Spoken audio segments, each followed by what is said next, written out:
For this next video, what we're going to do is we're going to make a game. And this video is based off the article, The American Dream Biography. So what we did was we took a bowl and took some questions from the article, and we're going to have a timer set for 1 minute. You have to answer as many questions as you can in 1 minute. Whoever has the most at the end wins. And then we will go back and explain each question and how it pertains to the article. So I will keep score with the orange marker. And then we'll see who wins. Alright. Alright. Hannah, you gonna go first? Sure. Okay. Tell me when you're ready. I'm ready. Taking questions or ready? I will read. Why is it harder for Americans to achieve middle class? Because their income is low. Compared to what? What they have to buy. Ding ding ding. Prices of goods were higher than average incomes. Quick, 1 point. About 40 seconds.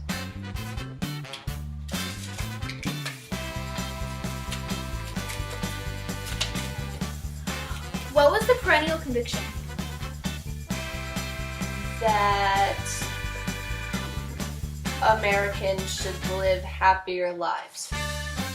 Those who worked hard and played by the rules will be rewarded. Oh, okay. For this question, she does not get a point. So, next question. Americans were living better, richer, and happier in what era? My time ended, but I know the answer. Can I say it? The post-war era. So Cheyenne got 2. In a minute. Alright, Cheyenne, I'm ready. I'll do your score then. Okay? Actually, you can do your score. It'll go quicker. Okay. Tell me when you're ready. I'm ready. You ready?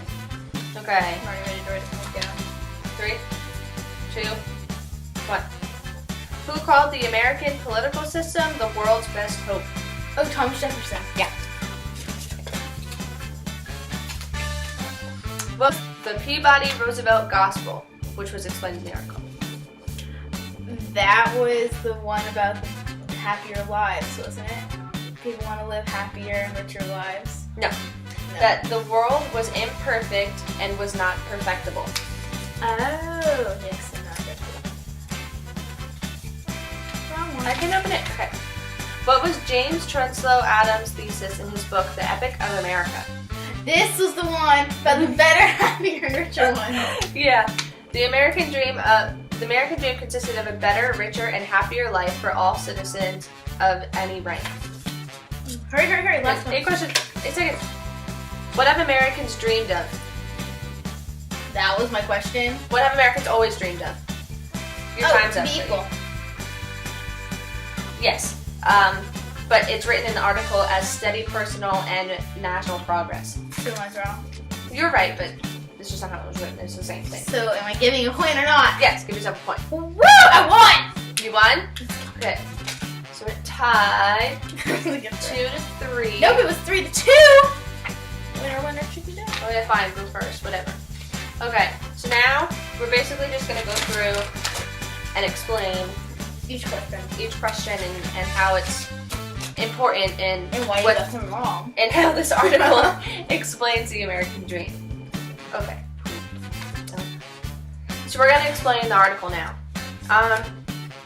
Basically, in summary, the article is saying that idea of you work hard, you be rewarded is almost crashing, and now people aren't middle class, or they're not working hard, they're losing their status in society, and that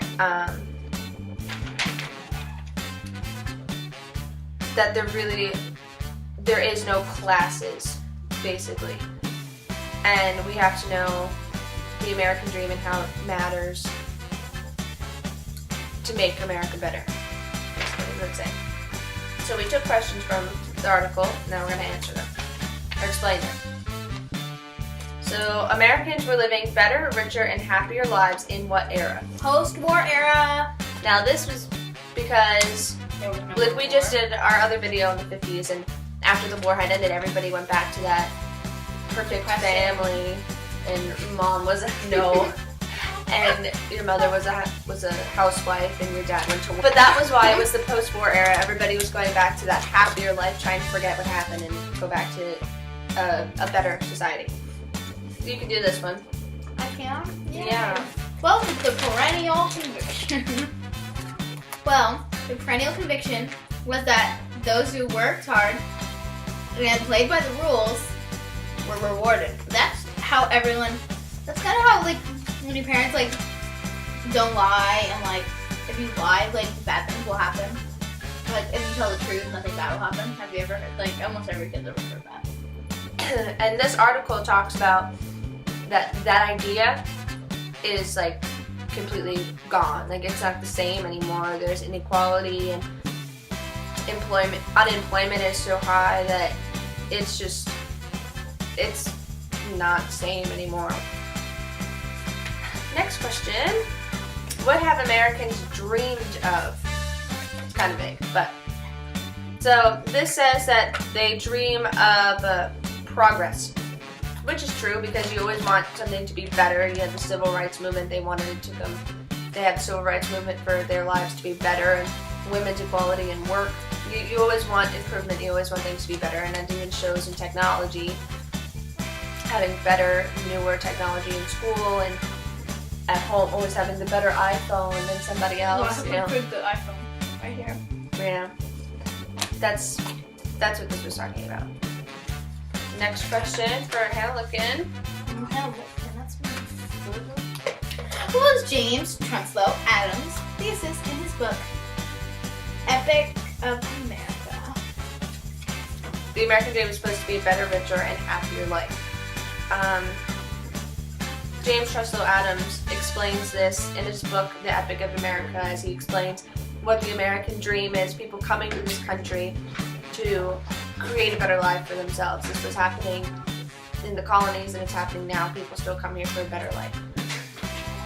And that's what the American dream is now, and that's what it's always been. It's always changed a little bit, and it was on equality, and you always want change, but basically it's always been you come to America for a better life.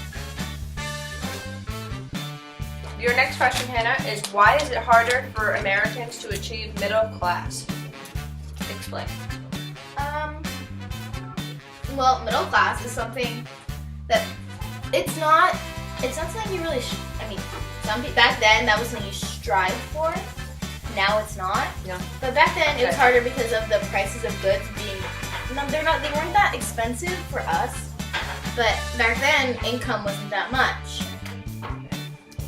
Roughly 90% of Americans self-identify as middle, upper middle, or lower middle class.